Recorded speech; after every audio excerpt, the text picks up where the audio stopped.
Dios les bendiga, mis queridos hermanos. La gracia y la paz del Señor Jesucristo sean sobre cada uno de ustedes. Mis hermanos, en esta ocasión vamos a continuar con la segunda parte de este tema correspondiente a la materia Cristología, donde estamos viendo el tema, valga la redundancia, Dios el Hijo. La clase anterior abarcamos 3 puntos principales con respecto a este tema. El primero fue el nacimiento virginal, donde dejamos claro cómo se dio este asunto del nacimiento virginal de Cristo, cómo aconteció, cómo sucedió. Luego vimos sobre la infancia de Jesús, por ende su adolescencia y su juventud.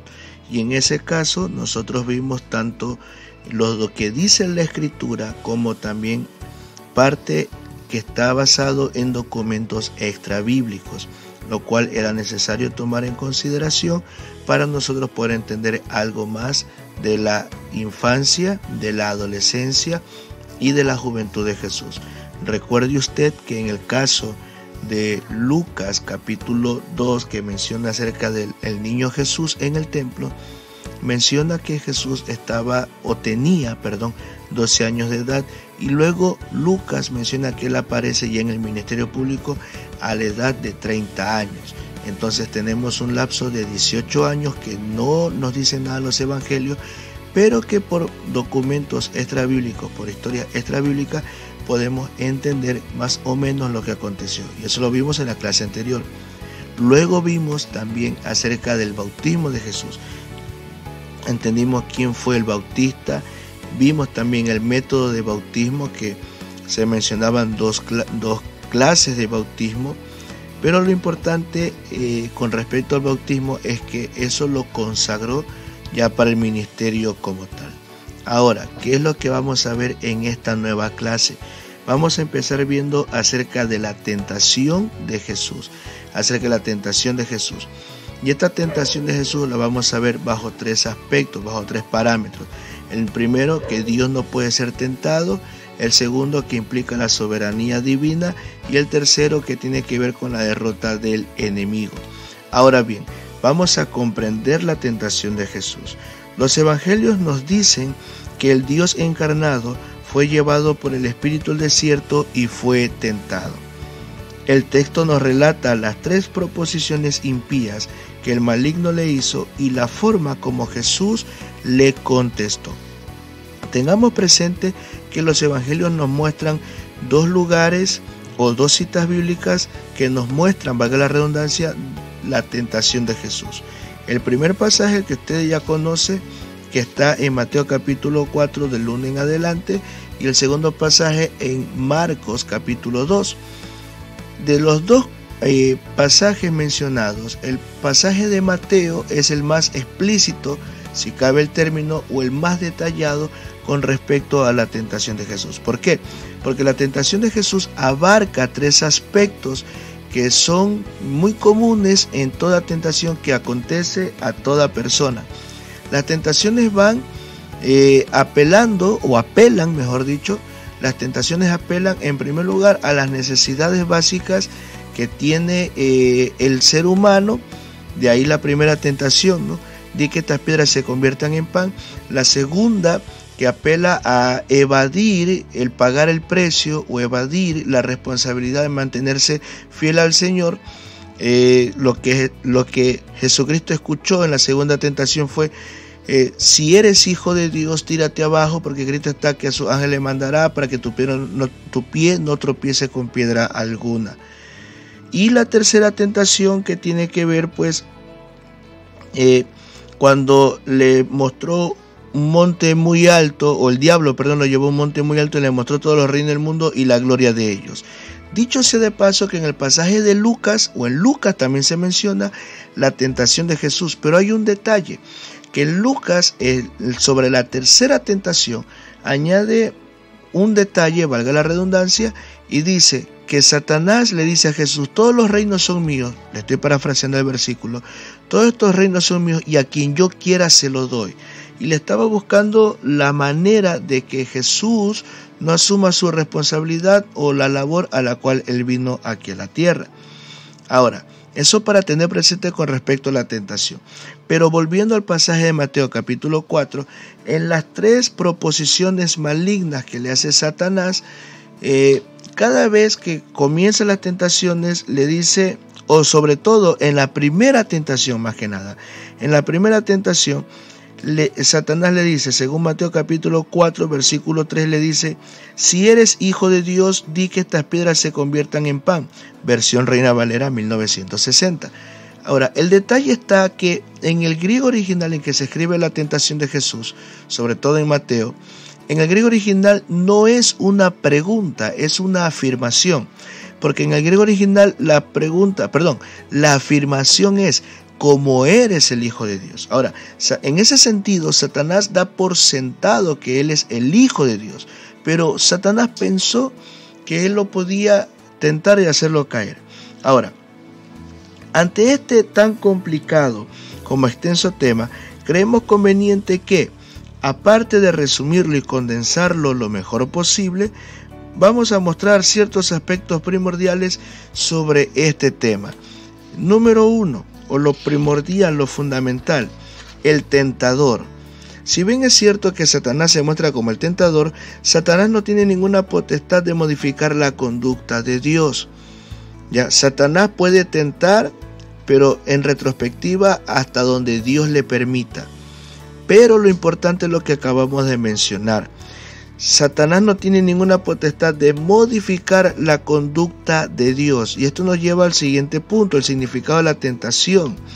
El texto clave para entender esta palabra, la tentación, se encuentra en Santiago, en el capítulo 1, versículo 14, que dice de la siguiente manera, versión Reina Valera 1960, sino que cada uno es tentado cuando de su propia concupiscencia es atraído y seducido.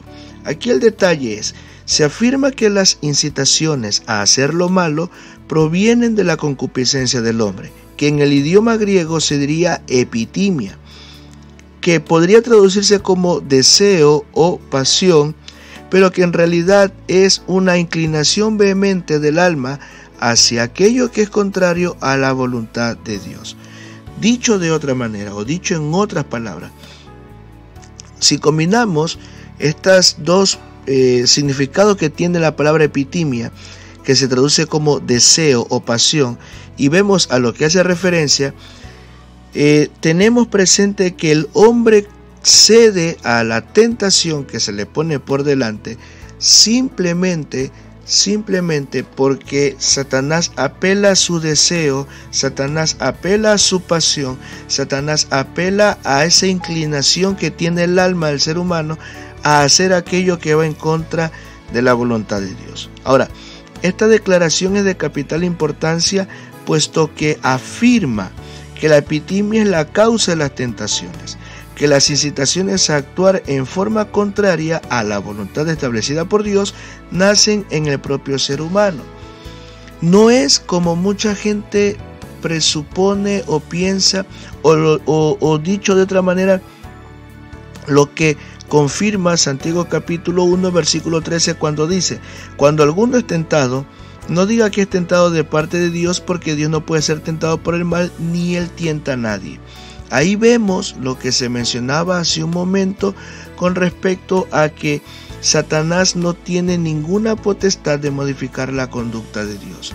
Ahora, la tentación, vuelvo y repito, nace de la epitimia, del deseo ardiente, vehemente de querer hacer aquello que va en contra de la voluntad de Dios. Tomando en cuenta aquello, llegamos a la siguiente declaración: que Dios no puede ser tentado. Dios no puede ser tentado. Partiendo del análisis exegético del pasaje de Santiago, la conclusión no puede ser otra de que Dios no puede ser tentado. Sencillo, Jesucristo es Dios, está suficientemente claro. Ahora, en ese sentido, como Jesucristo es Dios, en Él no existe la epitimia. Por tanto, pensar que Él fue tentado es tan absurdo como pensar que podemos encender una lámpara sin electricidad. Tomando en consideración esa analogía, ¿verdad? A mí me ha tocado escuchar a muchos predicadores decir: En particular recuerdo a uno que en cierta ocasión dijo: si Jesús hubiera cedido a la tentación, hubiera echado a perder el plan de salvación.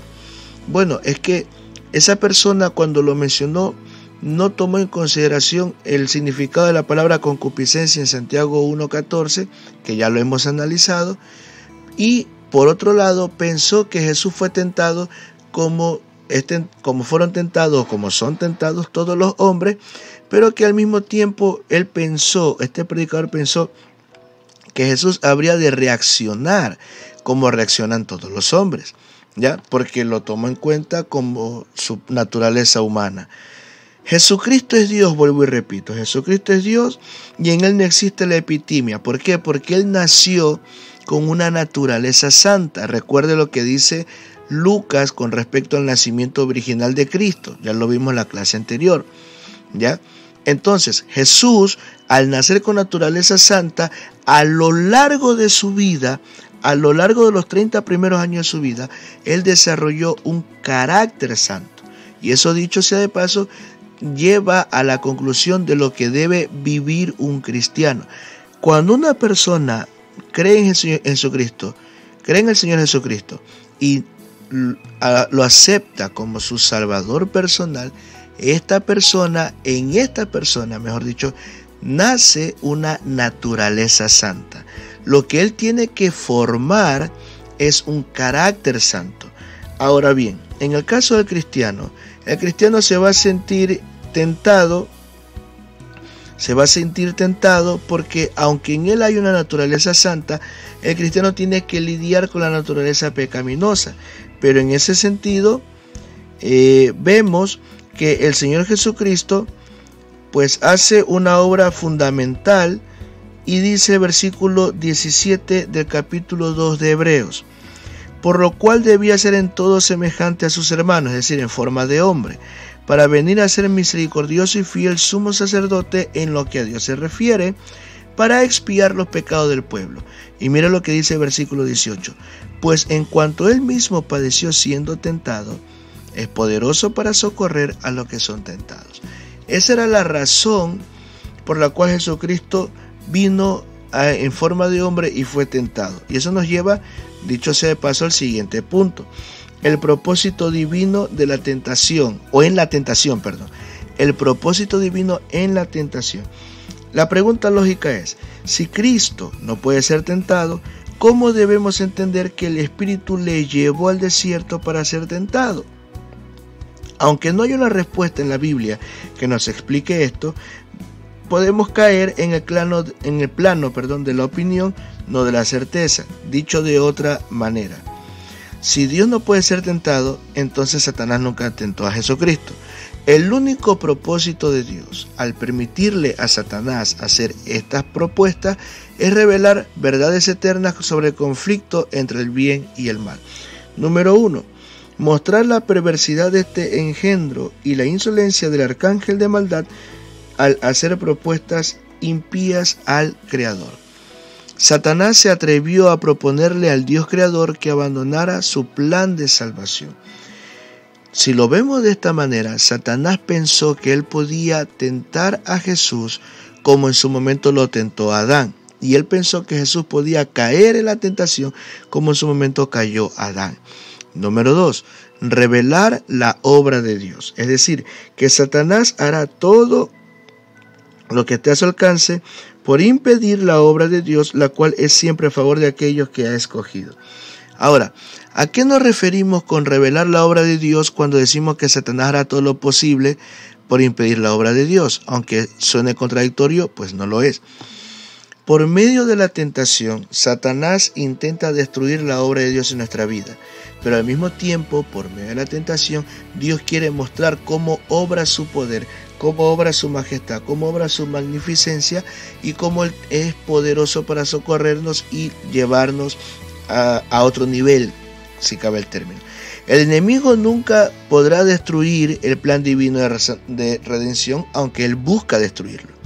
Lo tercero, establecer límites, es decir, revela la imposibilidad de Satanás de triunfar sobre el decreto eterno, sabio y soberano de Dios. Sus propuestas, poder, influencia e insolencia tienen un límite que Dios mismo le ha establecido. Eso nos lleva al pasaje de Job en el capítulo 1, cuando se presenta Satanás delante de Dios. Dice el versículo 11 del capítulo 1 de Job: pero extiende ahora tu mano y toca todo lo que tiene, y verás si no blasfema contra ti en tu misma presencia. Dijo Jehová a Satanás: he aquí, todo lo que tiene está en tu mano, y solamente no pongas tu mano sobre él. Y salió Satanás de delante de Jehová. En el capítulo 2 de Job, también en el versículo 5, dice: pero extiende ahora tu mano y toca su hueso y su carne, y verás si no blasfema contra ti en tu misma presencia. Versículo 6 de Job capítulo 2. Y Jehová dijo a Satanás: he aquí, él está en tu mano, mas guarda su vida. Si vemos, o permítame tomar este ejemplo de Job, si vemos cómo Dios pone un límite para que Satanás no pueda pasar más allá de lo que Dios le ha establecido. Lo mismo vemos en primera carta a los Corintios, en el capítulo 10, en el versículo 13, que dice: no os ha sobrevenido ninguna tentación que no sea humana, pero fiel es Dios, que no os dejará ser tentado más de lo que podéis resistir, sino que dará juntamente con la tentación la salida para que podáis soportar. Ahora, en este pasaje de 1 Corintios capítulo 10, versículo 13, hay dos palabras claves. Y en el griego original en que se escribió 1 Corintios capítulo 10, versículo 13, estas dos palabras tienen que ver con ser tentado. Cuando dice que no dejará ser tentado más lo que podamos resistir, la expresión en griego hace referencia a un desfiladero o a un camino que está en medio de las montañas. Eso hace entender, dicho sea de paso, que aunque la tentación va a estar ahí, Dios va a dar la salida para poder escapar de la tentación. No significa que la va a quitar, significa que va a dar la salida para poder, valga la redundancia, salir de la tentación. Y la otra palabra tiene que ver con la frase para que podáis soportar. Y la palabra soportar tiene que ver con el metal cuando está en su punto de quiebre, o que es forzado hasta su punto de quiebre, pero no se quiebra. Eso tiene que ver con la tentación. Entonces vemos que Dios establece los límites y que Satanás no puede pasar de allí. En ese sentido, vemos la soberanía divina en medio de la tentación. ¿Por qué?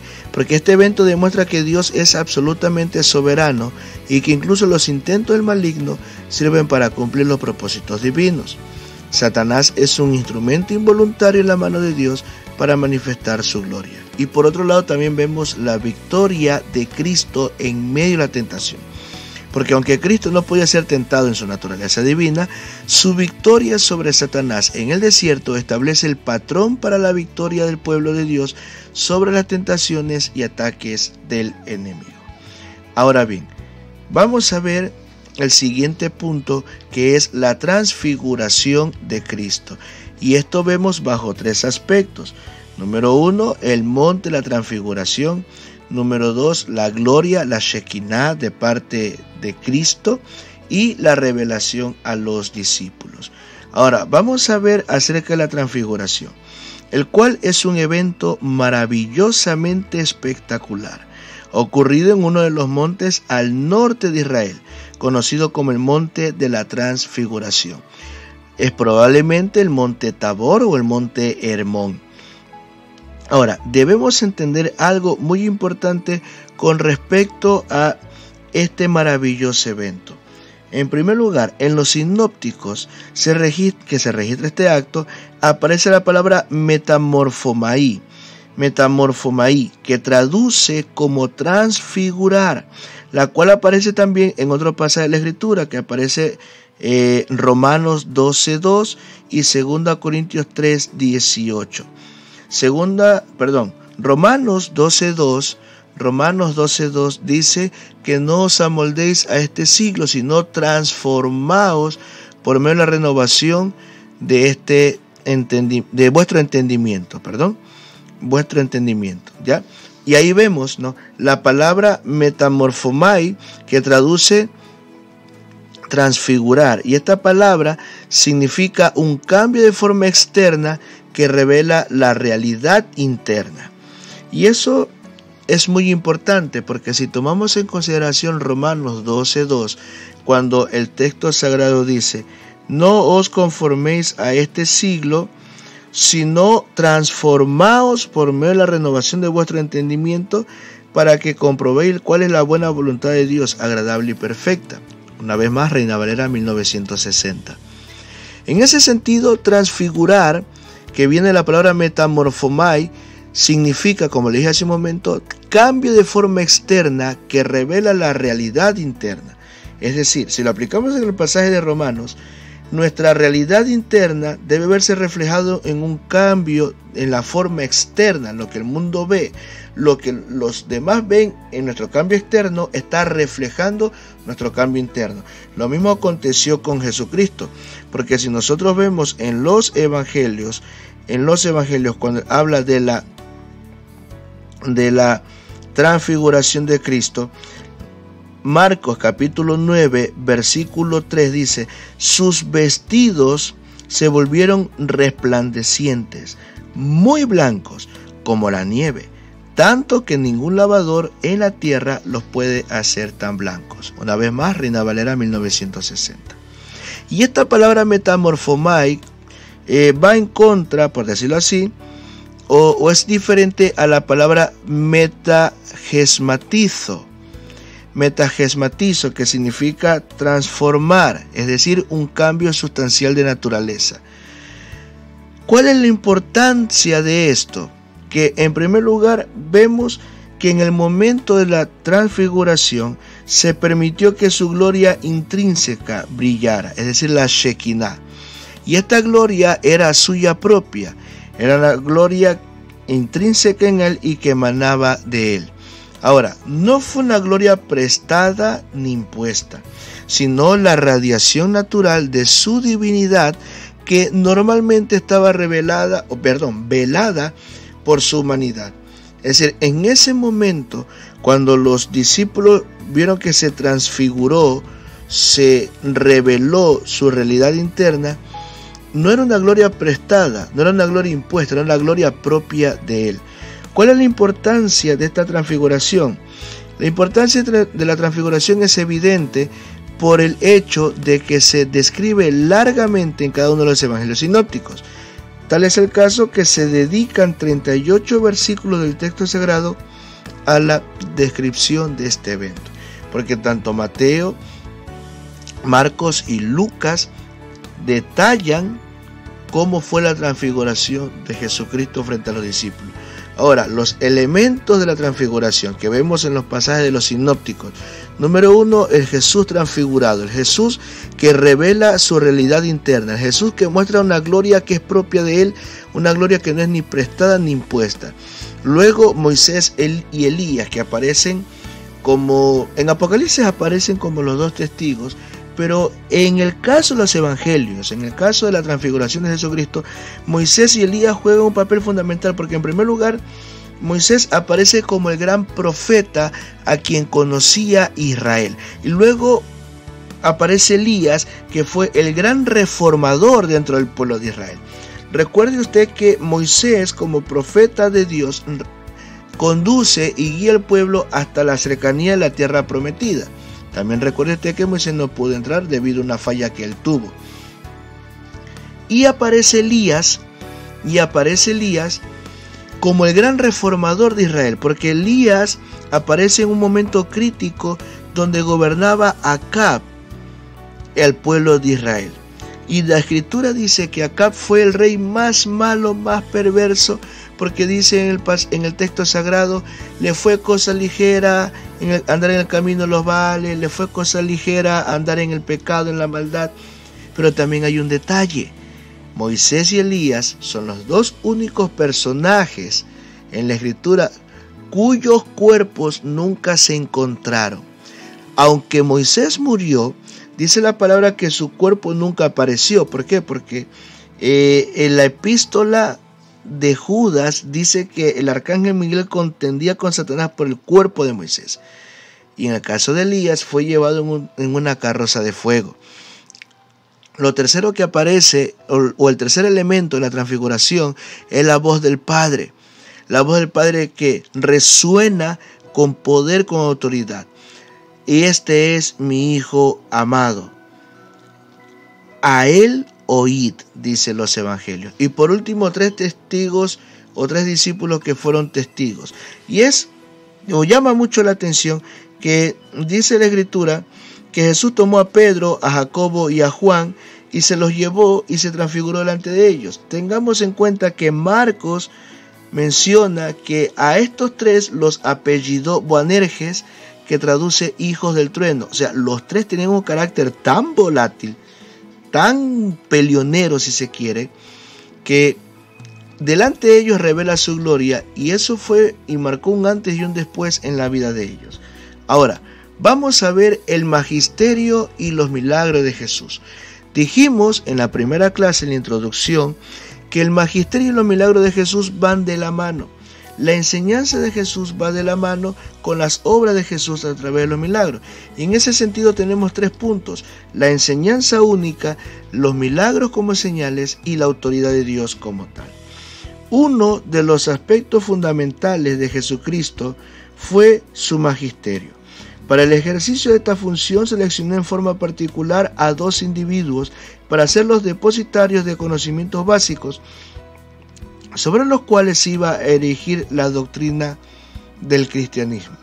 Ahora, el impacto de sus enseñanzas fue la forma y el contenido de sus enseñanzas que causaron una impresión profunda en la vida de las personas. Habló como ninguna otra persona habló o hablará jamás. Enseñó doctrinas profundas. Sus palabras eran palabras del Dios mismo. Ahora, ahí viene el detalle. Según Juan 7:46 dice: nunca hombre alguno habló como este hombre. Es que Jesús era un pedagogo, si cabe el término. Jesucristo al momento de enseñar utilizaba pedagogía, utilizaba andragogía, utilizaba, iba a decir efectos visuales, pero si cabe la expresión, tomaba los elementos naturales que estaban a su alrededor como efectos visuales para por medio de ellos implantar la palabra para que el pueblo pueda escuchar, y enseñaba como ningún otro enseñó. Si por ejemplo nosotros vemos en Mateo capítulo 13 que habla acerca de las parábolas, que dicho sea de paso, todo Mateo capítulo 13 es un capítulo dedicado a puras parábolas que Jesucristo enseñó. Jesucristo cuando habla las parábolas, cuando enseña las parábolas, utiliza, vuelvo y repito, figuras comunes al pueblo de Israel para poder graficar, si cabe el término, la palabra. Tal es el caso que cuando habla la parábola del sembrador, Mateo capítulo 13, Jesucristo comienza diciendo: el sembrador salió a sembrar. Y ya el pueblo de Israel, cuando escuchaba, ya en su mente graficaba la palabra que Cristo le estaba dando. Ahora, cuando hablamos del magisterio de Jesús, es importante observar que, aunque no está registrada cada palabra que salió de la boca de Cristo, la que sí está registrada es suficiente para mostrarnos la esencia de sus enseñanzas y el nuevo mensaje de Dios que Dios dio a la humanidad de todos los tiempos. En ese sentido, Jesucristo se basó en la Escritura. Siempre tomaba las Escrituras. De hecho, el Evangelio según San Mateo es el que más registra que Jesucristo utilizó la Escritura, la ley, los salmos y los profetas. Ahora, ¿cuáles fueron las principales maneras de enseñar que tuvo Jesús? Número 1, discursos o sermones. Y en ese sentido, una de las formas más pedagógicas, más usadas por Jesús fueron los discursos, los sermones. Y ahí vamos viendo, por ejemplo, en el Evangelio según San Mateo, tenemos 5 grandes discursos que Jesucristo dio al pueblo de Israel. El primero, el Sermón del Monte, del capítulo 5 al capítulo 7. El segundo, la capacitación que le da a sus discípulos, Mateo capítulo 10. El tercero, las parábolas que habla acerca del reino, al que le mencioné hace un momento, Mateo capítulo 13. El cuarto, que tiene que ver con la vida y la conducta dentro del reino, Mateo capítulo 18. Y el quinto, que tiene que ver con el discurso escatológico del final de los tiempos, Mateo capítulo 24 y capítulo 25. Lo segundo, la manera que él tenía de enseñar eran las parábolas, que era otra forma de enseñar, las cuales eran narraciones con fines pedagógicos para mostrar verdades absolutas de Dios. La palabra parábola implica una verdad natural para explicar una realidad espiritual. Entonces, cuando Jesucristo daba una parábola, la idea era que por medio de esa parábola, valga la redundancia, él pudiera explicar verdades fundamentales del reino. Lo tercero, conversaciones particulares. Jesús mantuvo conversaciones personales con individuos específicos para abordar necesidades particulares.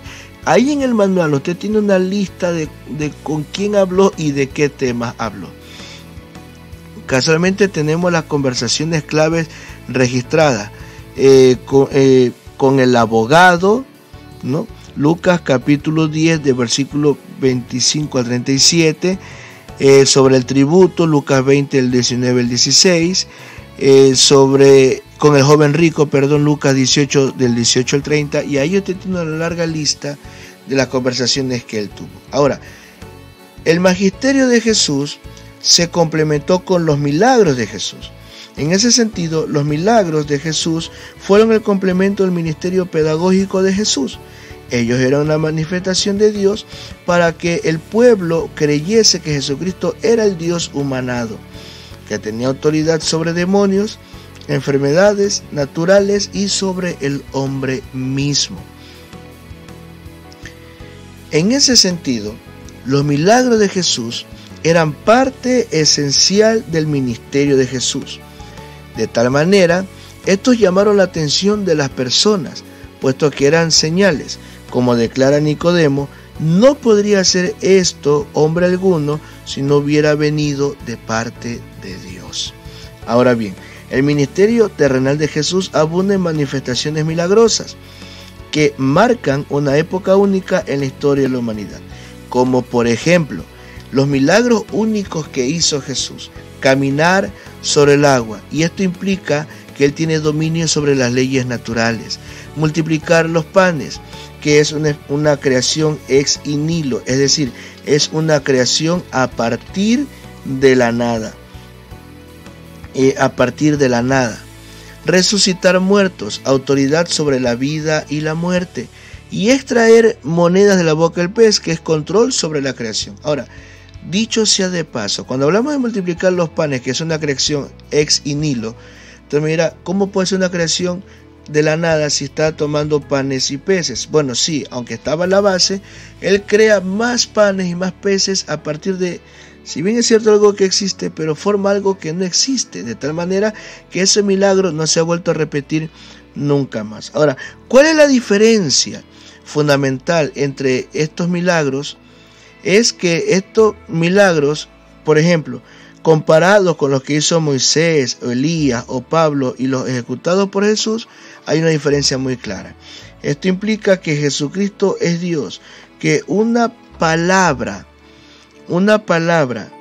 es autoridad per se para alterar cualquier ley que Él mismo ha establecido con autoridad, con anterioridad.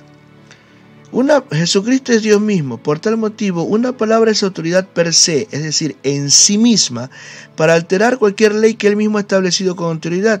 Los profetas y apóstoles obraban milagros en nombre de Dios, pero Jesucristo obraba por su propia autoridad divina, de tal manera que los milagros de Jesús no eran señales, sino manifestaciones visibles de su identidad divina y de la llegada de Dios al reino.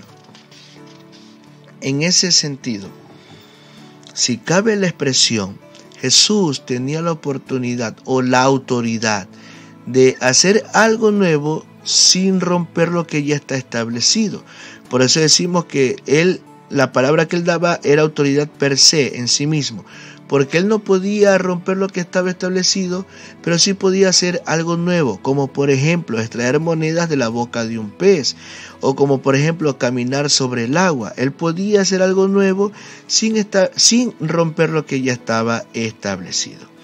Bien, mis queridos hermanos, le damos gracias a nuestro Dios por este maravilloso momento que nos ha permitido compartir con ustedes.